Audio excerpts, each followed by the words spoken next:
بسم الله الرحمن الرحيم الحمد لله نحمده تعالى ونستعينه ونستغفره ونعوذ بالله من شرور أنفسنا ومن سيئات أعمالنا من يهده الله فلا مضل له ومن يضلل فلا هادي له وأشهد أن لا إله إلا الله وحده لا شريك له وأشهد أن محمدا عبده ورسوله أما بعد. Di sini ada beberapa pertanyaan kita jawab sesuai dengan kemampuan kami, insyaallah. Menanyakan tentang beberapa orang, di antaranya Al-Ghazali. Nah, baik. Orang yang bertanya mengatakan Al-Imam Al-Ghazali. Nah, pertama bahwasanya tidak sembarangan kita menggelari seseorang imam. Imam itu adalah seseorang yang patut untuk diteladani. Ya. Sementara Abu Hamid kunyanya, Muhammad namanya, Muhammad Al-Ghazali. Walaupun saya melihat ada yang mentasydid Al-Ghazali, ya. Nah, Abu Hamid Muhammad Al-Ghazali.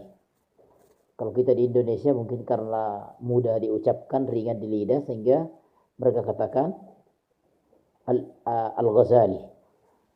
Nah, dikatakan bahwasanya Abu Hamid ataupun Muhammad Al-Ghazali ini At-Tusi An-Naisaburi, As-Sufi, Asy-Syafi'i, Al-Asy'ari. Demikian disebutkan dalam biografinya. At-Tusi An-Naisaburi. Tusi An-Naisaburi nisbah kepada kampungnya beliau, At-Tus, yang saat ini berada di Iran. Artinya Tus itu Naisabur masuk dalam wilayah Iran saat ini. Kemudian As-Sufi, ya, dia orang sufi, orang tasawuf, dan sudah ma'ruf bahwasanya ilmu tasawuf, ya, bukan dari Al-Quran, bukan pula dari sunnah Rasulullah sallallahu alaihi wa ala alihi wasallam. Nah, sehingga dinukilkan dari Al-Imam Syafi'i rahimahullahu ta'ala bahwasanya barang siapa yang mempelajari ilmu tasawuf, ya, di pagi hari, maka tidaklah datang sebelum sampai tengah hari, siang, kecuali dia sudah menjadi orang yang dungu, orang yang bodoh. Itu selana dengan itu. Nah, man tasawwafa di awalin nahar, barang siapa yang mempelajari ilmu tasawuf di awal siang, ya, maka tidak datang, nah, tidaklah sampai tengah hari kecuali dia sudah menjadi ablah, dia menjadi orang yang dungu. Wallahu musta'an.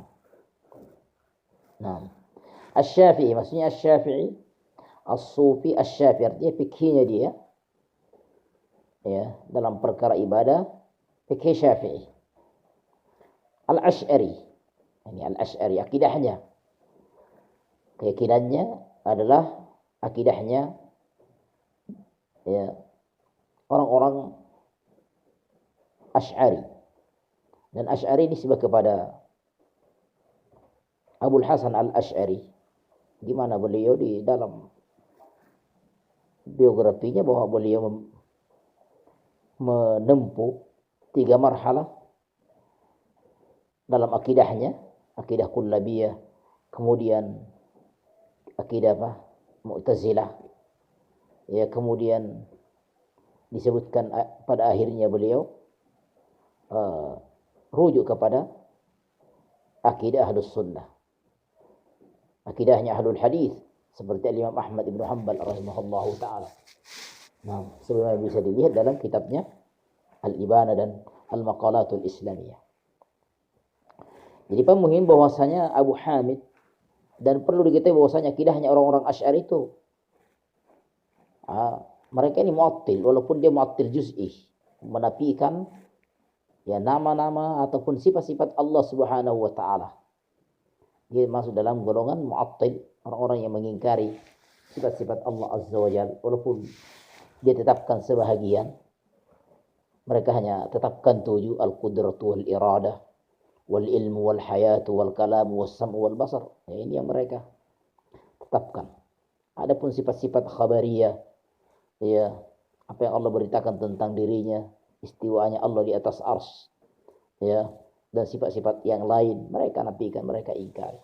Dan ini bukan akidah ya Ahlus Sunnah. Wallahul musta'an. Jadi Abu Hamid Al-Ghazali ataupun Al-Ghazali ini dia seorang sufi, orang tasawuf dan juga orang filsafat. Ya, orang ya juga orang falsafah, orang walaupun dari sisi ibadah mazhabnya Syafi'i. Syafi'i maksudnya nisbah kepada Al-Imam Muhammad bin Idris Asy-Syafi'i rahmatullah alaihi.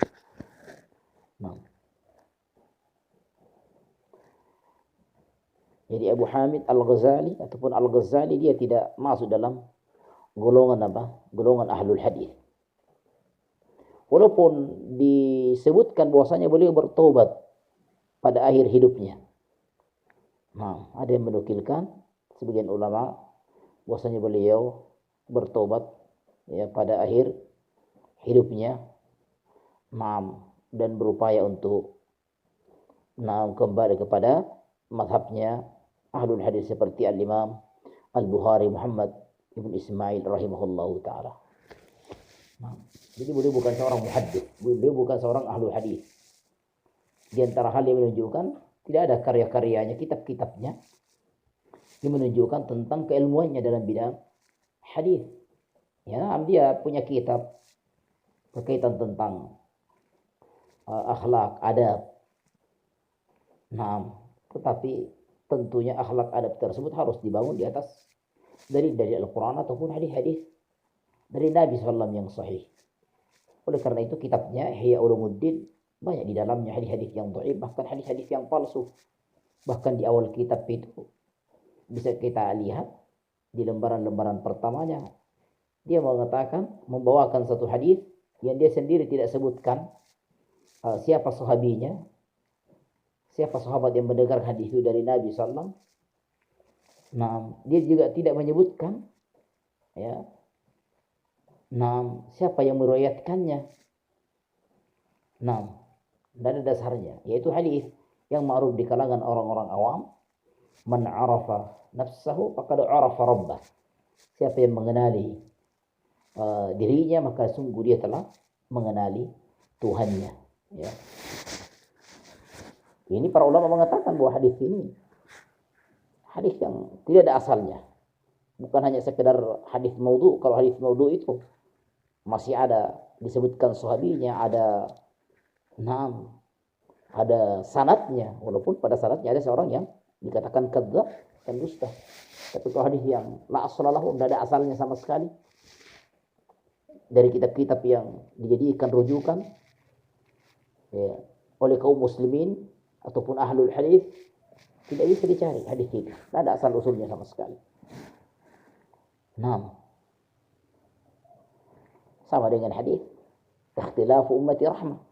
Perbedaan umatku adalah rahmat. Ini semua hadis-hadis yang tidak ada usul. Tidak ada asal usulnya sama sekali dalam kitab-kitab yang dijadikan sebagai sandaran.